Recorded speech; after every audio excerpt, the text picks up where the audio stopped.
Number 4 is that the scholar is aware of the evidence, but he understands it differently. So the same evidence is presented to two different ulama, but they understand it differently, based on other hadith, based on the language, based on different things, that they have a way of understanding it differently. And this happens many times amongst the Sahaba and amongst the madhahib. For example, what does it mean, لا جناح عليكم إن طلقتم النساء لم تمسوهن? There is nothing due on a person whenever he divorces a woman and he has not touched her. Is a lams here a touch? This is a very big issue in the Arabic language, in Islamic jurisprudence. What does lams mean? Does it mean to be intimate? Does it mean to almost be intimate? Or does it mean just to touch? So for example, you'll see that the Shafi'is take the touch literally, whereas other madhahib provide more context to it. Imam Ahmad rahimahullah found the hadith of the Prophet ﷺ kissing Aisha radiallahu ta'ala anha while he was fasting. And the Prophet ﷺ didn't break his fast, and the Prophet ﷺ didn't renew his wudu. So Imam Ahmad originally was acting upon the opinion of Imam al-Shafi'i in regards to a lams. Imam Ahmad rahimahullah ta'ala, after that, in regards to that hadith, he took that hadith, he acted upon that hadith instead. So it's, a lot of times you'll find the scholars disagreeing about that, so they'll take into consideration what Maryam says, لَمْ يَمْسَسْنِي بَشَرٌ وَلَمْ أَكُ بَغِيًّا.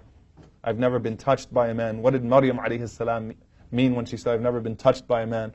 What does Allah subhanahu wa ta'ala mean whenever He talks, whenever He mentions lams in the Quran? Is it referring to intercourse, or is it referring to something close to it?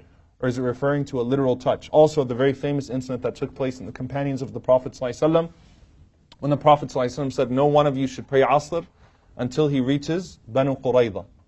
That's the very famous example in Khilaf. Okay? No one of you should pray his Asr until he reaches Banu Qurayza. Now, the Prophet ﷺ, what he meant by that was to hurry up.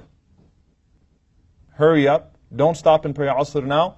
We'll get to Banu Qurayza and then we'll pray Asr. Now the Sahaba got delayed and Asr was ending on the way to Banu Qurayza. Some of them prayed. So some of them understood the hadith of the Prophet ﷺ, the injunction to say, we need to pray now. Some of them waited until they got to Banu Qurayza, and it was after the adhan of Maghrib, and they prayed Asr then. And the Prophet ﷺ, he approved the actions of both of them. Alright? So some of them understood it, that, and this is an usuli discussion.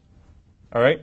In the presence of something that is specific, do you take a general statement and then do away with that which is specific? Meaning we know that Asr ends at the time of Maghrib. The Prophet ﷺ gave us a vague statement.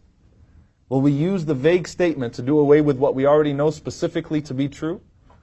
Or will we take will we take the specific statement and say that the Prophet ﷺ, because this is a statement that can be interpreted in many ways, we'll stick to what we know that's specific. From an usuli perspective, the Sahaba that stopped and prayed Asr were right from an usuli perspective. But the Prophet ﷺ understood that those companions used their best reasoning in the presence of that statement of his, ﷺ. And they did what they did, and the Prophet ﷺ did not censor any of them. And that's the point here. Okay, that the Prophet ﷺ, even in his time, he understood that the Sahaba can understand things in different ways.